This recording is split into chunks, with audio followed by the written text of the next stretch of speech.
Ladies and gentlemen, good day and welcome to Dynacon Systems and Solutions Q3 FY26 Meetings Earnings Conference Call hosted by Go India Advisors LLP. As a reminder, all participant lines will be in the listen-only mode, and there will be an opportunity for you to ask questions after the presentation concludes. Should you need assistance during this conference call, please signal an operator by pressing star then zero on your touchtone phone. Please note that this conference is being recorded. I now hand the conference over to Ms. Khushbu Singhania from Go India Advisors LLP. Thank you, and over to you, ma'am. Thank you, Palak. Good afternoon, everyone, and welcome to Dynacon Systems and Solutions Q3 FY26 earnings call to discuss Q3 and 9M FY26 results. We have the senior management of the company on call, Mr. Parag G. Dalal, Executive Director, and Mr. Dharmesh S. Anjaria, Executive Director and CFO. We must remind you that the discussion on today's call may include certain forward-looking statements and must be therefore viewed in conjunction with the risk that the company faces.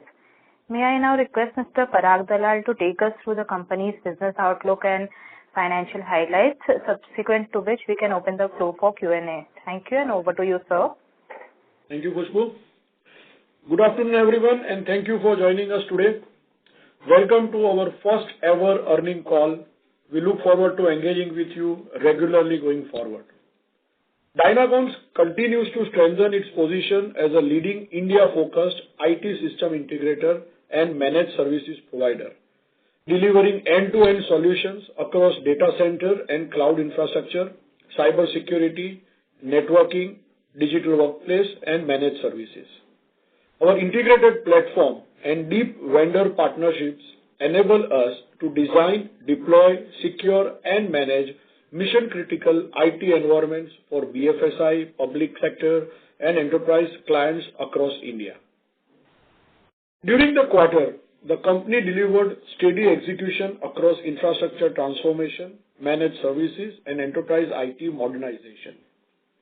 We successfully went live with 38 banks under Core Banking as a Service, an initiative of NABARD for associated state and district cooperative banks, reinforcing our execution strength in mission-critical financial structure programs.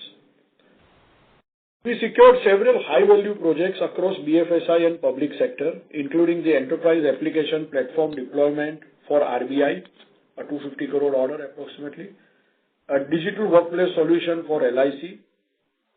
We also won key mandates from J&K Bank, State Bank of India, and Bank of Baroda, along with additional orders for advanced core banking solutions from various cooperative banks. We continue to strengthen enterprise digital infrastructure capabilities through execution of SD-WAN and advanced network modernization projects for leading financial institutions. In parallel, we are expanding our device as a service, DaaS, and digital workplace offerings, strengthening annuity-based revenue streams and enhancing long-term client engagements.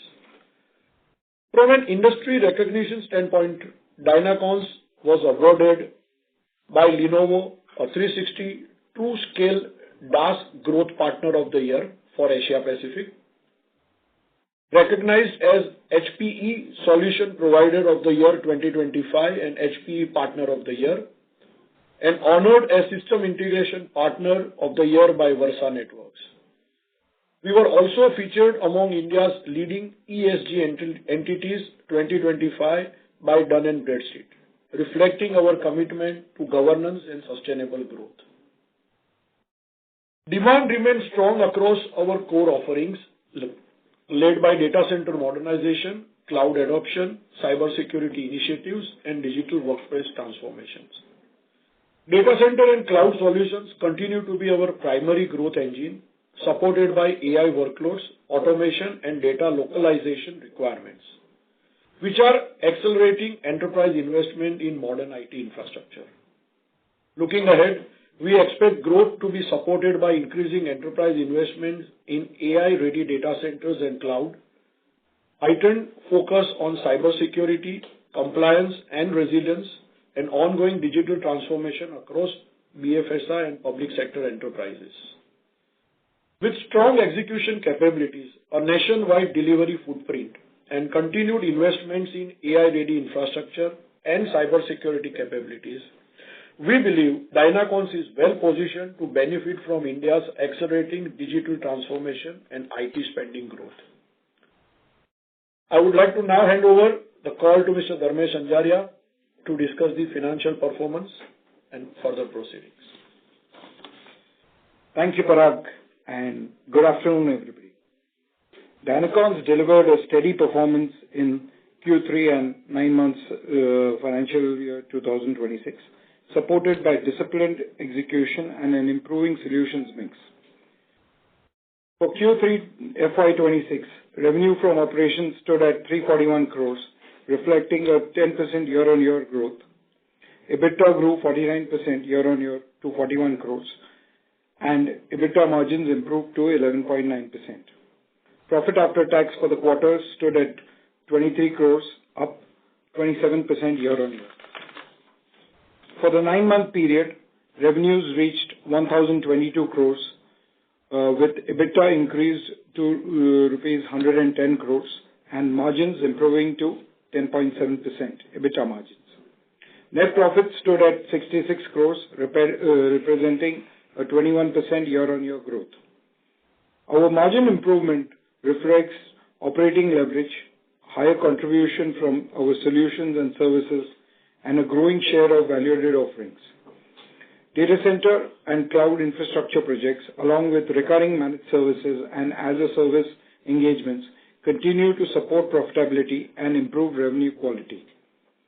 As on December 31st, 2025, our revenue book stood at approximately 2,389 crores, providing strong revenue visibility. In addition, we maintain a robust order pipeline of approximately 3,083 crores, comprising opportunities across data center and cloud, networking, managed services, and workplace solutions, thus supporting strong conversion visibility and future growth momentum. Demand momentum continues across data center infrastructure, cloud, cybersecurity, managed services, and AI-ready infrastructure, supported by increasing AI workloads, automation requirements, and data localization needs. Overall, our financial performance reflects resilient demand, strong execution, and continued progress towards improving margins and strengthening recurring revenues. With that, we open the floor for questions. Over to you, Khushbu. Thank you very much. We will now begin the question and answer session. Anyone who wishes to ask a question may please press star and 1 on their touchtone telephone. If you wish to remove yourself from the question queue, you may press star and 2. Participants are requested to use handsets while asking a question. Ladies and gentlemen, we will wait for a moment while the question queue assembles.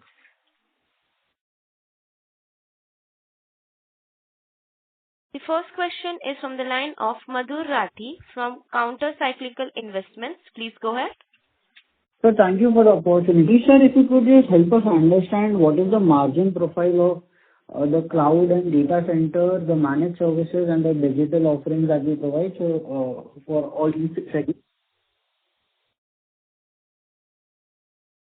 So, the margin profile for the cloud and data center and cloud and the network and security and the managed services is higher than the workplace solutions. However, each segment, we are not disclosing segment-wise, business segment-wise margin profitability, because each segment is supporting the other segments. So for each customer, we are providing multiple levels of services. So, each of these segments supports each other and helps us in building the overall margin profile. Right. Sir, so I'm trying to understand, so there's a competitor, Unified Data, that has been listed, and they mentioned us as their competitors in their RSP, and they are doing margins upwards of 15-20%. So can Dynacons reach those levels as the mix of data center, cloud, cyber security increases in our revenue? So with the product mix that we are there, if you see our product mix, the contribution from data center and cloud has been steadily growing there over the years. It has moved from 14% to 37% as we are today. With that and with the other annuity-based projects that we are getting and as a service business that we are getting, we are looking to improve the profitability as we move along. Right. So if I look at FY27, sir, what kind of revenue growth can we expect and what kind of EBITDA margins do we expect on a steady state basis? So, we are not giving any revenue guidance. As per policy, we are not giving revenue guidance there. However, we believe that, our continued focus is to ensure that we improve the product mix and have more revenue and annuity-based engagements and service engagements, which will improve the margin profile there. We believe that you have seen that over a period of time, all the projects that we have taken have been more margin accretive, and hence the overall EBITDA margins have been growing consistently. And we do firmly believe that there is growth momentum and will continue, and continuous efforts are being taken towards that. Right. So just a final question from mine, and I'll get back in the queue. So out of this 2,400 order book that we have, so what would be from data center and cloud and network and security, and what would be the other from IT managed services? And sir, what is the timeline to execute this 2389 crores of order book? Right. So we've disclosed the overall order book number. However, we currently do not provide a client segment-wise breakup of the order book by BFSI, public sector or global on this call. What we can say is that we are strongly positioned across all these segments and supported by a nationwide footprint and execution track record. In terms of timeline, the order execution timeline ranges from some immediate orders to be executed and some to be executed over a period of 5 years. But an average timeline, if you would put, it would be around 2 years. Okay. So thank you so much and all the best. Thank you. Thank you, sir. Ladies and gentlemen, to ask a question, please press star and 1 now. Participants who wish to ask questions may please press star and 1 at this time. The next question is from the line of Ankur Agarwal from Surge Capital. Please go ahead. Yeah, hi sir. Thank you for taking my question. So firstly, sir, increasingly we have been seeing that we have been signing a lot of contracts on the new OPEX model versus the traditional EPC work that we used to do. So the first thing that I want to understand is, could you provide a sense of what kind of CapEx that we are incurring in these deals, and like going ahead in the long term, how is our balance sheet placed to, sort of fund this CapEx? Because historically our business has been very asset light and we used to throw a lot of cash flows. But now, since we're investing in this CapEx for the OPEX type of orders, how do you see that thing in terms of balance sheet and cash flows? Yeah. So what we are doing is we are keeping in mind the prudence and sustainable growth in the as a service business there. We are funding these through multiple avenues. One is obviously through some of the internal accruals that we have with us. We are also utilizing certain lease options there. So we are procuring devices on a long-term lease, which collaborates with the revenue which is being generated from these devices. So we are spreading this mix across both these areas there and raising funds accordingly. Keeping that in mind, as business grows from this, we have a very good support from all the financial institution, banks, and other avenues that we will tap correspondingly. Right. So I think from a margin perspective, I think these new orders are clearly attractive, but in terms of ROCs, do you believe that you can still maintain the same level of ROCs that we have been doing in the traditional business? Or, given the kind of thing that you have given, that you would be looking to raise debt and all that, which will obviously bloat the balance sheet, do you expect that ROCs incrementally will take a hit? So, while we see, with our base also growing there and revenues also growing correspondingly, we do see,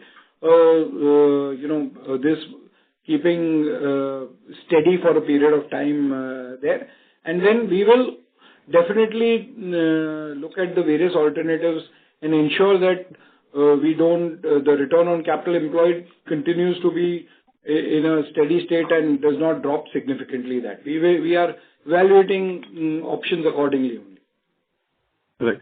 But like to get a sense, like in the long run, how big can this OpEx business be of our overall revenue mix? Now it would be obviously be very small, but in the long run, what number are you sort of thinking that, say 70% of the business will continue to remain on the EPC model and say 20-30% becomes this OpEx model? So currently, if you see our managed services and the annuity-based revenues, around 21% of our overall product mix.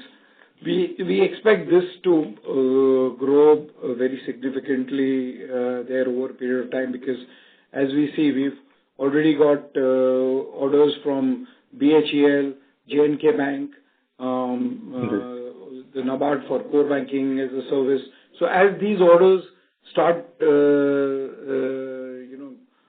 hitting the revenue numbers there, BHEL has started adding to the revenue. The others too will be adding from this quarter onwards there. So you will see a significant up move in the numbers which come across there. Okay. So in the past, if you see, say, a decade or 15 years, we have been able to improve our margins constantly year after year. Right? This new OpEx business, obviously the margins are much higher, but can you give a sense of what has led to improved margins in the past? Is it mostly like managed services share increasing, and how do you see that playing out in the future? Like at a PAT level, I'm trying to understand, because obviously at the EBITDA level, because of the OpEx, the margins are obviously higher because the cost of depreciation and amortization is at the lower end. But at a PAT level, do you believe we continue to be able to scale margins like what we have done in the past? So we will definitely, we are seeing a richer solution mix, and we believe that this level is not only sustainable but can be also growing there, especially once we move to a margin enhancement and value-added services. We are still continuing to focus on high margin solution areas like data center infrastructure, disciplined execution. So all these will definitely contribute to a higher PAT margins there. So we definitely are confident that the PAT margins will also reflect the code, which you can also see that even with a 10% increase in the business there, we have been able to raise PAT margins by 27% in this quarter and 21% overall in the 9-month period. Right. That was helpful, sir. I have a few more questions. I'll get back in the queue first. Yeah. Thank you, sir. A reminder to all the participants, to ask a question, please press star and 1 now. The next question is from the line of Neeraj Dalal from 3A Capital Advisors. Please go ahead. Hi. Congratulations on a good set of numbers. I had 2 questions. The first, sir, is how do you manage the competitive dynamics given that the business is, based on orders from a lot of the PSUs and all of that? That is one. And second, in terms of, the rising costs of hardware and all the IT, products that we will be using, how does that feed into the margin profile that we have, and going forward, how is that impacting? Because in the last 6 months, things have not been the same. Right. Yeah, thank you. I'll take both of these answers. So, we actively manage input costs. This is the answer to your second question. We actively manage input costs and currently do not see material pressures that would impact margins. And this is due to our strong OEM partnerships where we have tied up with them for all these projects there. So we have a vendor buy-in to all these projects there, and we work very closely with them, which helps us mitigate the price volatility there. Plus, we have a lot of productivity initiatives which help us take care of the manpower costs and mitigate them. So overall, we are well placed to mitigate the supply chain issues which are there, which definitely are, you rightly pointed out that. But yes, we are mitigating it through this. Now, coming to the first part of your question, which was around competitive bidding from, for our large BFSI and public sector accounts. So Dynacons has a very, very good track record and good pre-qualifications there to bid at significantly large projects there. Now, these pre-qualifications enable us to bid against companies which are significantly larger than us. So hence the competitive landscape, we are able to get an edge in there because we are competing with companies larger than us, and we have a proven track record of projects which have been executed across, whether it is in SD-WAN, private cloud, core banking. These are opportunities, and our service delivery infrastructure give us the lower execution cost because of the experience that we have. These hold us in good stead during the competitive bidding.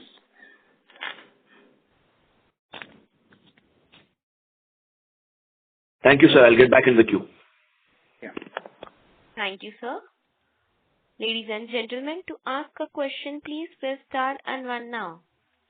The next question is from the line of Urmish Shah from Moneyvisors. Please go ahead. Yeah. Am I audible? Yes. Yes, sir. Yeah. So, sir, my first question is, I want to know what is the contribution of recurring revenue in our books, and what is the strategy going forward? Are we looking to increase wallet share from our existing clients or adding more new clients? Right. So, if you've seen our overall managed services revenue is around 21% of our current revenue there. And recurring revenues are forming a large and growing part of our business. We have a substantial base of multi-year contracts and ongoing services there. And many of our managed services deal and devices service deals are multi-year contracts which are providing regular recurring revenue streams. So which is why we are expecting this business to successfully continue over a period of time. Okay. So, but we will be adding new clients as well as we move forward. Coming to your question there, so Dynacons has a two-pronged strategy around that. We continue to harness our existing large pool of enterprise accounts where we are horizontally and doing a lot of cross-selling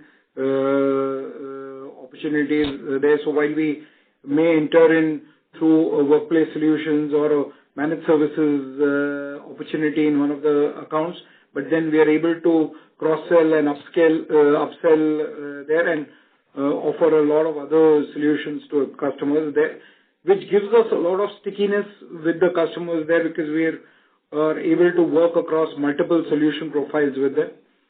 The second strategy is also, around customer acquisition where we keep acquiring large enterprise accounts there, which give us the kind of revenue visibility, help us in, building the pipeline for new customers and new solutions to be worked on with these customers. Okay. So, And I'll give you an example. Yeah, like, sure. for example, we entered Punjab National Bank with a small order for services, and then we went across with an enterprise level security services contract. Then we went with asset management. So this is how we scale across and upscale. Right, sir. So, and the second question is, do we look for a minimum revenue visibility when we enter in a contract or secure an order? Or if it's range bound, minimum range, do we look on that front? While we definitely strive to work on large projects there, but we work on something which is more strategic. So it could be strategic in terms of the product mix and the product line that we are doing up. So, for example, recently for one public sector undertaking, we picked up an order for a AI implementation there, which was a smaller implementation, but a significant start there. Or alternatively, it could be a small order for a large enterprise there. So depending on the product mix there or the customer, being a strategic customer, we decide accordingly and we approach that. Okay. So, and final question, I don't know if, because I joined the call a bit late, but the margins look very healthy currently. So, what is the sustainable range of margins that you look to maintain going forward? So, see, our margins have been, the improvement in margins is driven by a solution mix, as we mentioned, and a good operating leverage. And we do believe that this level is sustainable there because we are clearly focusing on the high margin solution areas like data center, cloud, cybersecurity, and all of these areas. And we are continuing to focus on more as a service opportunities there, especially the core banking as a service, what we have seen there. So it's a mix of not only device but also application as a service there. Okay. Thank you, sir. I'll join back with you. Thank you. Thank you, sir. Participants who wish to ask questions may please press star and 1 at this time. The next question is from the line of Bhagya Bansal, an individual investor. Please go ahead. Yes, good afternoon, sir. Mr. Bhagya there. Actually, I have a question that although we have grown year-on-year basis on profit and revenue front, but in case of quarter-on-quarter growth, there is a major slump in the progress. It's, I think, I will tell you, it's about, in case of revenue, it's a minus 3.3, and in case of profit, it's a 3.6%. So there is a major slump in the growth we had till now. Could you please inform us about the reason why this has happened? Yeah, good question. So we would like to, highlight that, we are in a project nature of business there. So our execution, the overall revenue numbers will depend on the execution of the projects there. So it could be completed in one quarter, or it could be spilled over to the next quarter. We are not into the, the run rate sales where we are looking at quarter-on-quarter numbers there and quarter-on-quarter. Yes, definitely we seeing a sustained growth as you have seen across the years, but our numbers will definitely reflect on year-on-year growth there and not quarter-on-quarter. Okay. Because so, a lot of factors which depends on the execution, site readiness, customers' internal processes, the acceptance there. So a lot of these factors contribute to this, and which is why you're seeing that while on a year-on-year basis we are seeing consistent growth. And so, sir, it can be anticipated that the growth is not expected to come down. It's only the nature of the business which is causing it to appear to slow down. Yeah. So yes, a quarter-on-quarter is not a right matrix to, measure our growth by. The better matrix is definitely year-on-year, and you are right. We have already announced several orders during the year there, which are also getting executed, as we say there. So all of these factors, we are very confident that the growth momentum that you've seen over the past few years, that growth momentum will continue.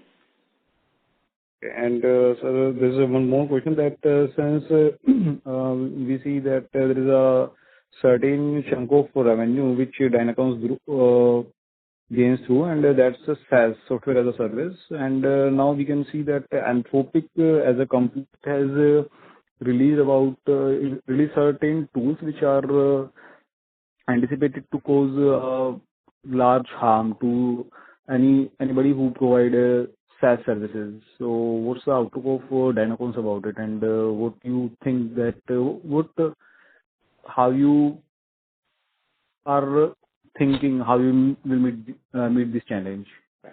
So honestly, if you see our revenues are not from providing software as a service. So we are not competing with the likes of Claude and Anthropic, Claude by Anthropic and other tools. In fact, these tools will help us in execution and help us improve our productivity there. So it's a positive impact that we will get, because what we are providing is two types of things. One is we are providing device as a service, and second, we are providing a complete platform and a solution as a service there. So core banking as a service, when I say specifically, involves a lot of things. It involves a DC and a cloud setup. It involves networking and a SD-WAN setup there.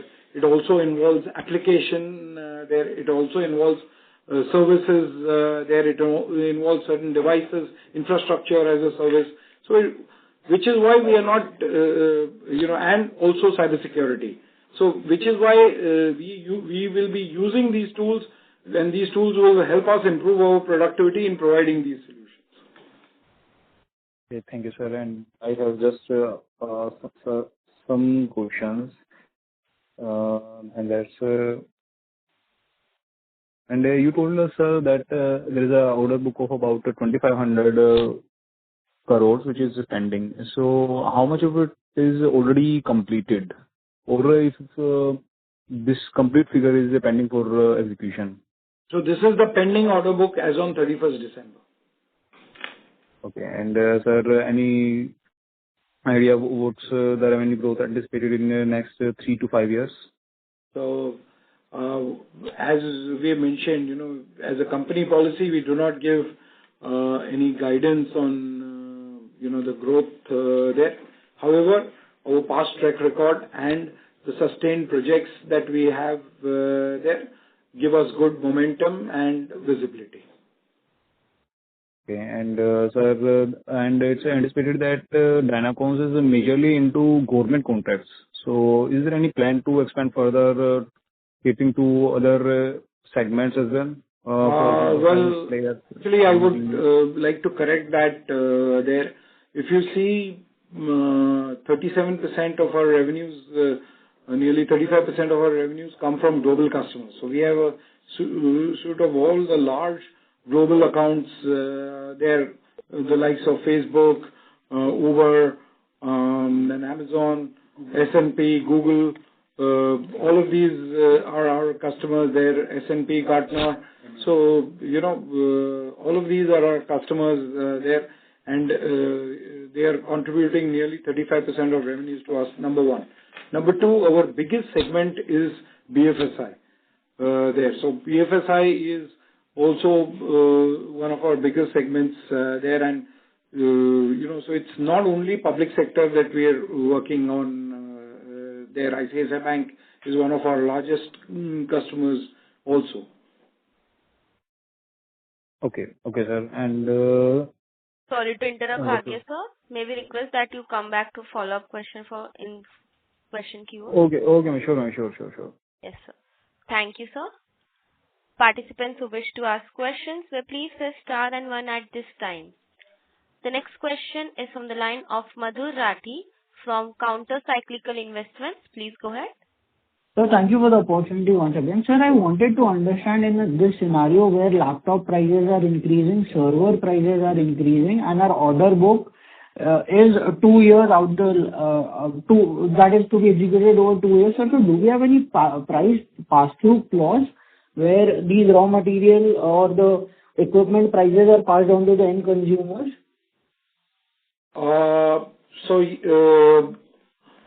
Definitely, while I'll just put in a small note to correct that. So, a lot of the order book that we have is based on some immediate orders to be executed, some to be executed across over a period of 5 years. Now, most of these period orders which are to be executed over a longer period of time, with durations exceeding 1 year, are essentially more on the services, implementation, and as a service contracts which are coming in there.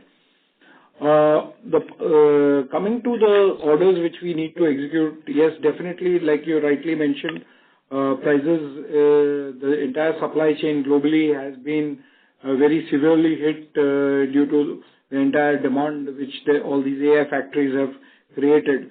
So definitely the supply chain has resulted in increasing prices. But with all our OEMs, we have a constant support available there, where they are part and parcel of the agreements that we are, the orders that we are winning with the customer, and only along with them, partnering with them, we are able to ensure that there is no hit on us due to these factors. Right. So, sir, I'm just trying to understand as a layman. So, let's consider the example of the RBI enterprise application deployment order, where I would expect that there would be some requirement of servers and chipsets and all these memory storage servers, all these things, where the prices have increased by maybe 20% over the next 6 months, and we have got this order at 250 crore. So in this scenario, can we go to RBI and ask for increase in the price order book value, or do we need to take the hit and we need to supply them for 250 crores only? So I would like to clarify here. The order from RBI is for setting up an enterprise application platform. It is only application platform setups are there, along with implementation and services there. So it is on the entire application software and the services and implementation there. There is no hardware as part of the order. Right, sir. So, but any order where hardware is required to be supplied by us, in that scenario, how does this go? So we have back-to-back arrangements already with all the IT vendors there, which are supporting this. And these price contracts, what is agreed with the customer is also agreed with the IT vendor or the OEM. Oh, okay. So the minute we receive an order, we buy this equipment from Redington or Rashi Peripheral so that our margins don't take a hit. Correct. We have all these agreements with the IT OEMs like Dell, HPE and all there. So these are already, tied in with them so that through them or through the distributors, we can buy it at the agreed pricing. The pricing is already agreed. Got it. Sir, that answers my question. Sir, so on working capital cycle, sir, how should I look at a working capital cycle for Dynacons as the application and software part of the business increases going forward? So see, as we are increasing our, the nature of project, the nature of business is mainly project-based, where we are undertaking large-scale projects there, which involve go-live period across, multiple months there. So because of that, obviously, these require a longer implementation cycle. hence the debtor days are increasing there. However, we have got very strong support from all the OEMs and the distributors there, which is why if you see the net working capital cycle has actually been, we have been able to improve that over the period of time, because we have got good support in terms of, the credit periods there from our suppliers. Right. Sir, also, if I look at our balance sheet as of September end, the credibility in execution and track record that we have. Sorry, go ahead. Right. And sir, what is this ROU asset of 39.4 crores in our balance sheet as of September end? So, as we mentioned, we are creating, for all these as-a-service projects, we are obtaining assets on lease. So when we obtain assets on lease, we need to create a RTU, right to use asset there, which is what it has been created. Got it. And sir, there's a final question from me. Sir, what do we see, what do we specify, or what would we call as the USP of Dynacons versus any other player?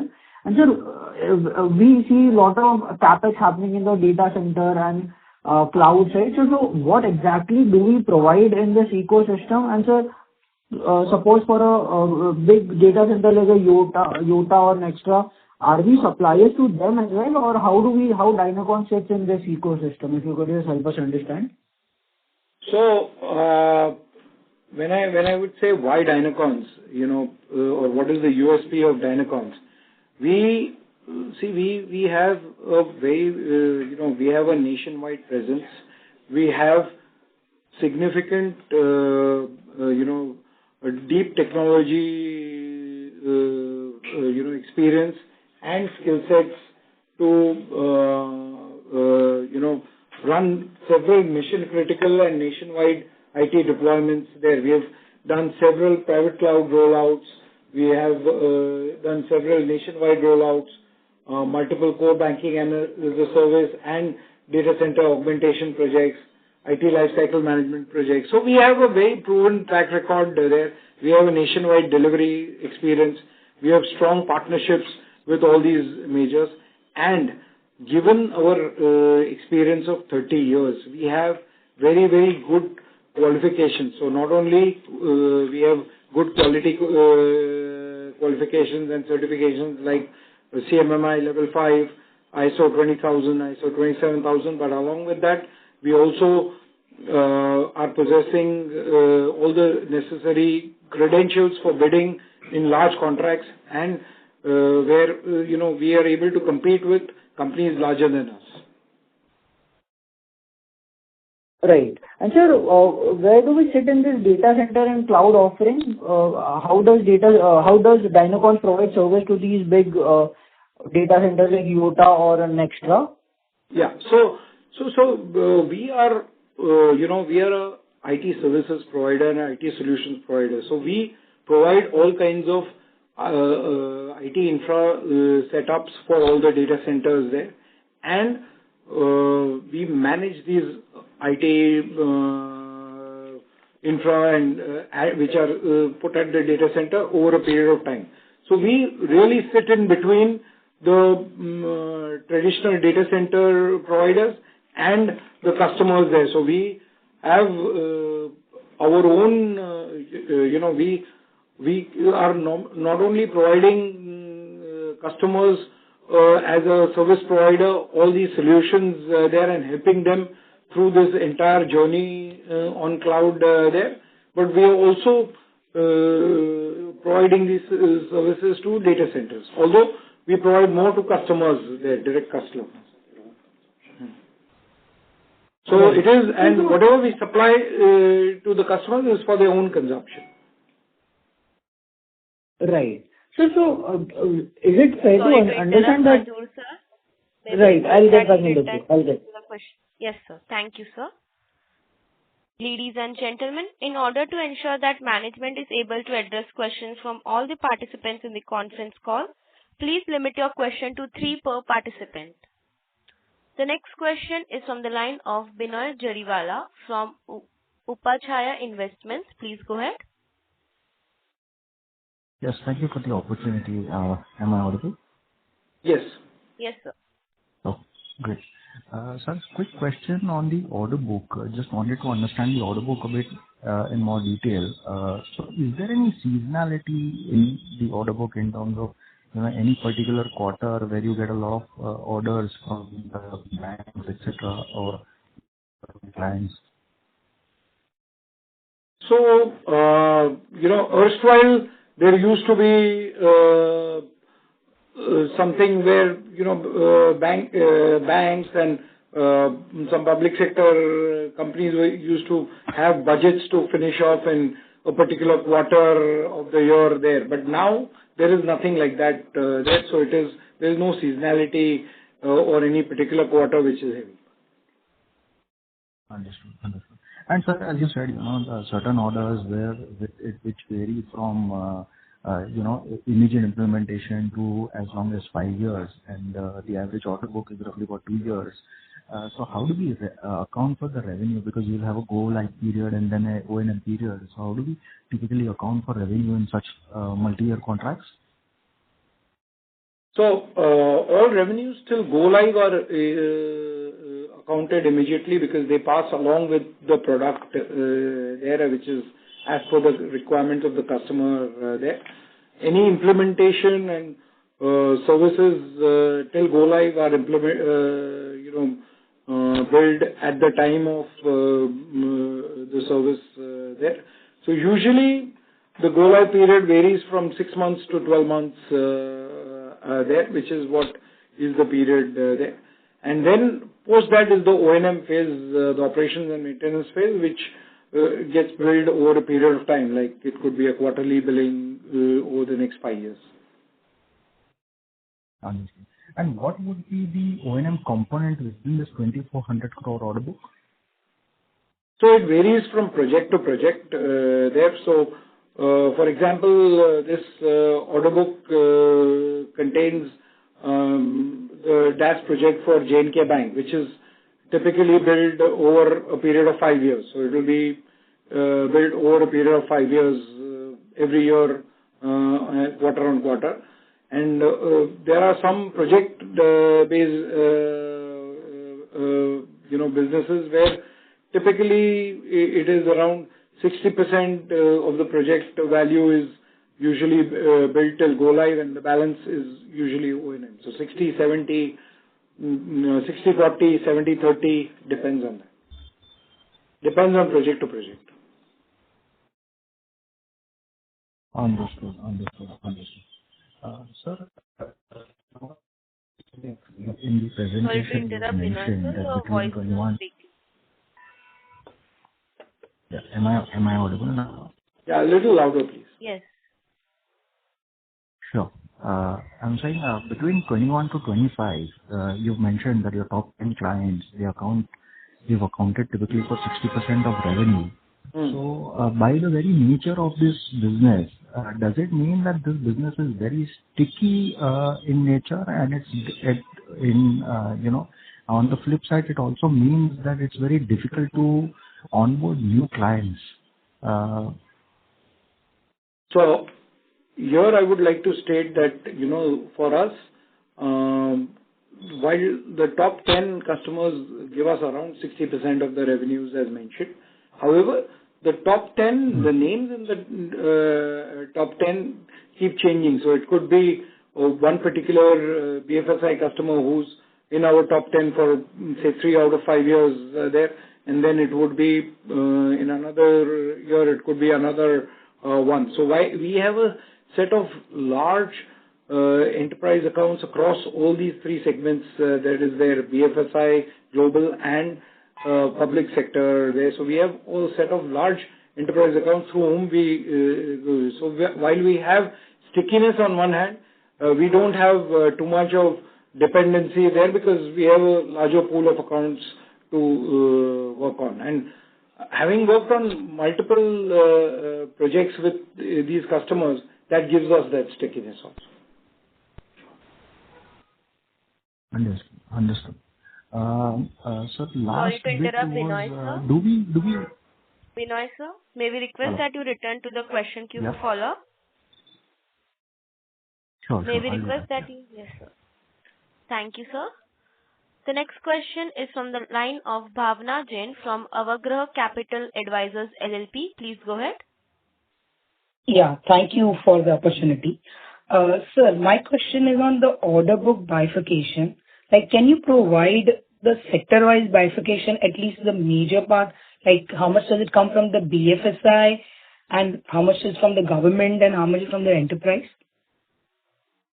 Well, we are currently not providing business mix or customer vertical mix numbers there due to confidentiality and other reasons there with the customers there. That is why we are not providing these numbers. However, what we can state that is that, the revenue numbers that you are seeing, the revenue mix that you see among our customer verticals, there, similar mix you will see among our order book also. Okay. So for this, fine, no problem.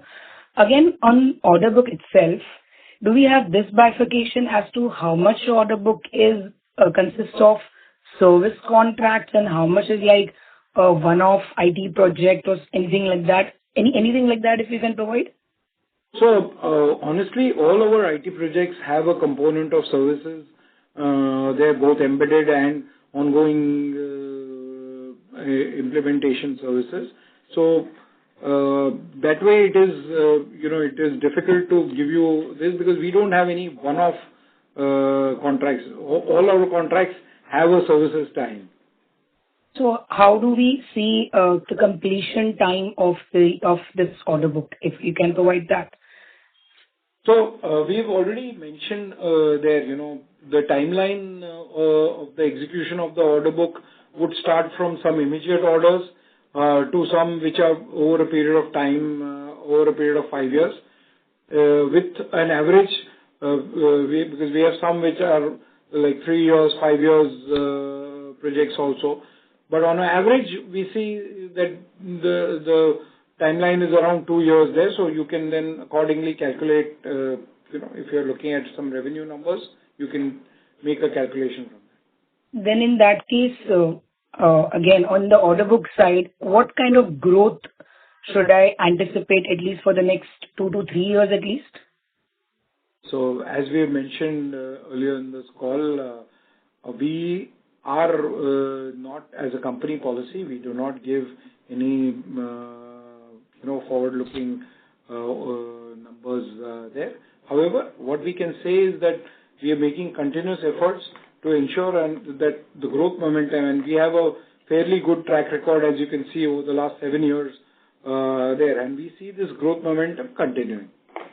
And we have already released all these orders which are there, which also support our statement. Okay, no worries. We'll look for that another call. Okay, the question again is on the asset. Sorry to interrupt, ma'am.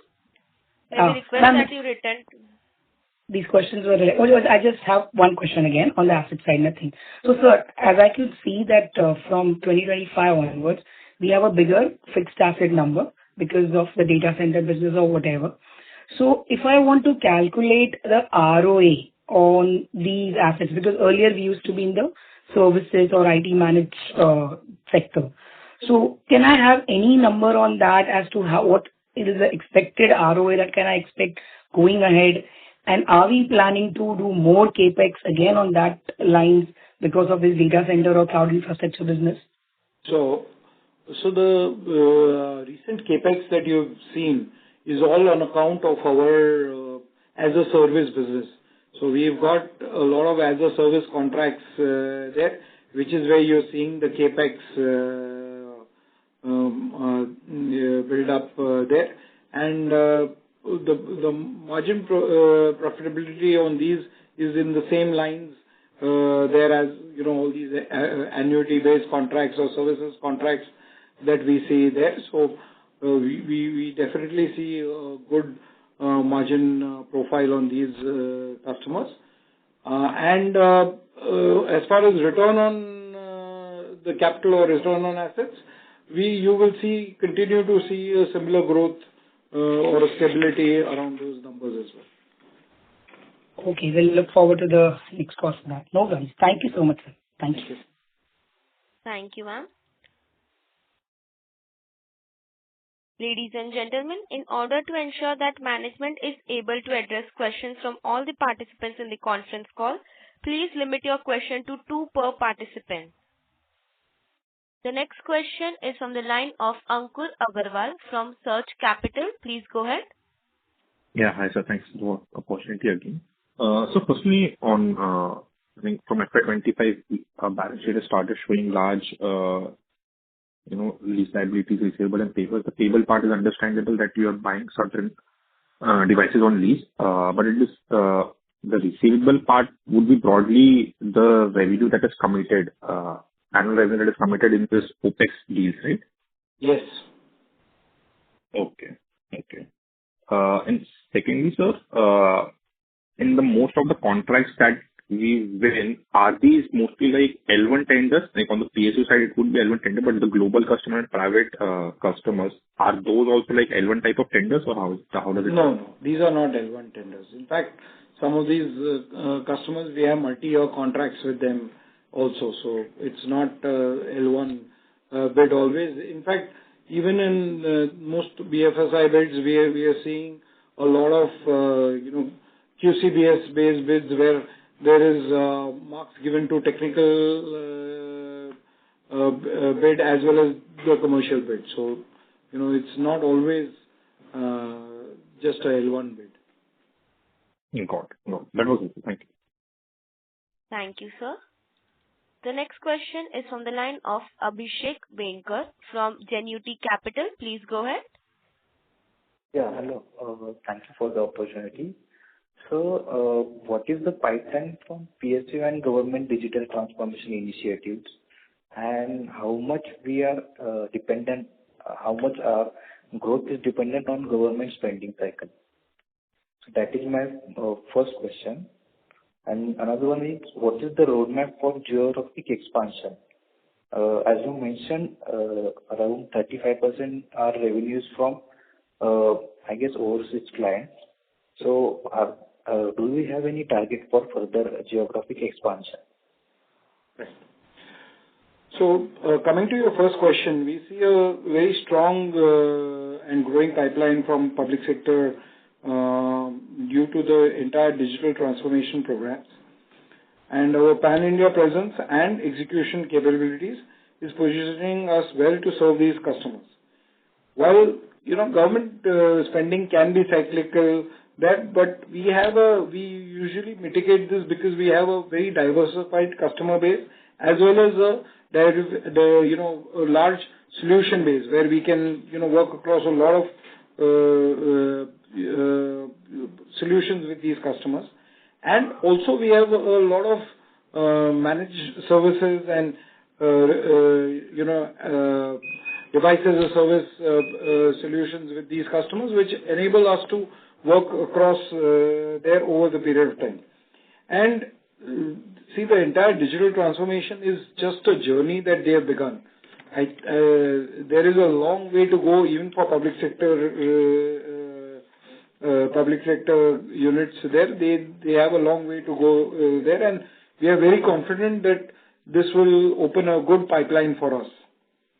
As far as geographic expansion goes, we have a phased geographic expansion strategy.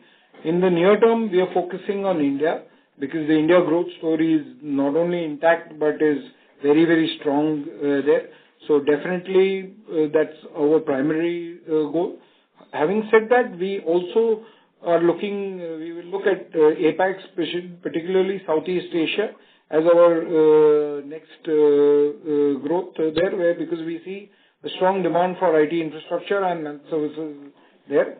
And after that, we also see Middle East and Europe there. Currently, we are also addressing these opportunities through our partners because we have a lot of international partnerships with global IT majors there. We also partner with JITA We are a JITA member, which is a Global IT Alliance there. So, with these partnerships, we're able to leverage these and execute projects there. Okay. And I have follow-up question that could you provide any from our order book pipeline, what is percentage of government or PSU business? So, in our order pipeline, we have given, business segment breakup there in the presentation there on the various business segments. We've not given customer breakup there. As we mentioned, the customer breakup would be similar to what ultimately, similar to what we are executing currently there, where BFSI will be leading the space. Okay. And also, are you exploring any inorganic opportunities or acquisition aside from current partnership? So we continue to evaluate these opportunities as and when they come across there. Currently, the order book and the projects under pipeline are also pretty robust and heavy there, but we are constantly on the lookout there and will act as and when we see some right opportunity. Okay. Yeah, that's from my side. I'll get back in the group. Thank you, sir. Thank you, sir. A request to all the participants to limit your question to one per participant. The next question is from the line of Bhagya Bansal, an individual investor. Please go ahead.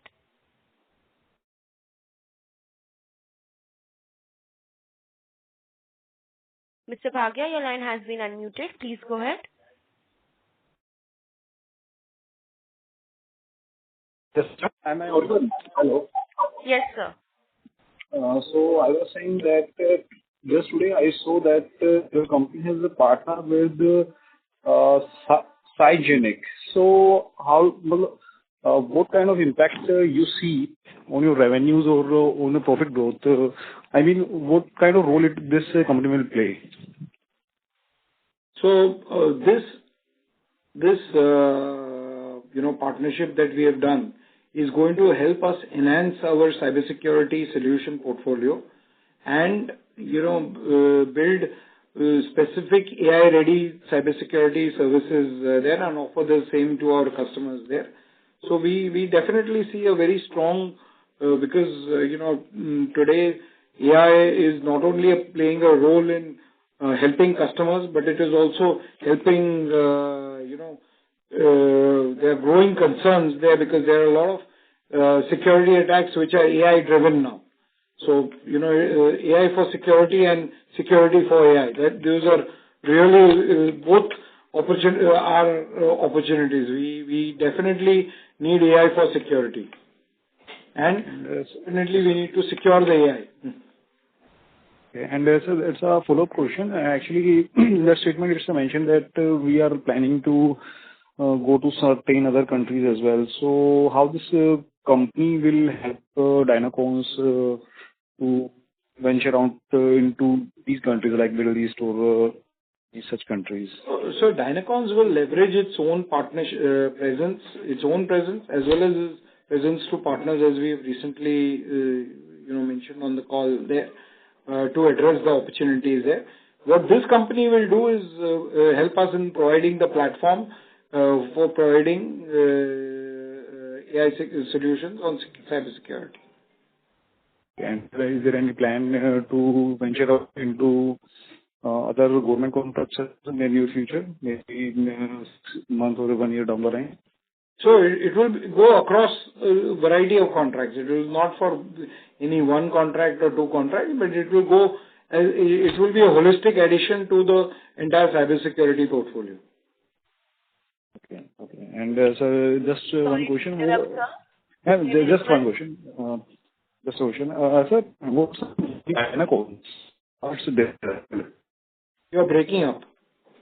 I was asking what's the meaning of Dynacons? This word, how it is derived? Well, it's derived from being dynamic. So dynamic consulting is the ethos or origin of the word Dynacons. Okay. Thank you, sir. I hand over it to you. Thank you, sir. Ladies and gentlemen, in the interest of time, that was the last question for today. I would now like to hand the conference over to management for closing comments. Thank you, and over to you, sir. Thank you, everybody there. It was really nice to have you all at our first earnings call, and we will be, undertaking these regularly there. If there are any further questions or something like that, you can reach out to our IR team, and we will strive to see how these can be taken up. Thank you for all the interest that you have taken in our company. Wish you all a good evening. Thank you. Thank you very much, everyone. We really appreciate your time and presence. Thank you. Thank you, sir. On behalf of Go India Advisors LLP, that concludes this conference call. Thank you for joining us, and you may now disconnect your lines. Thank you.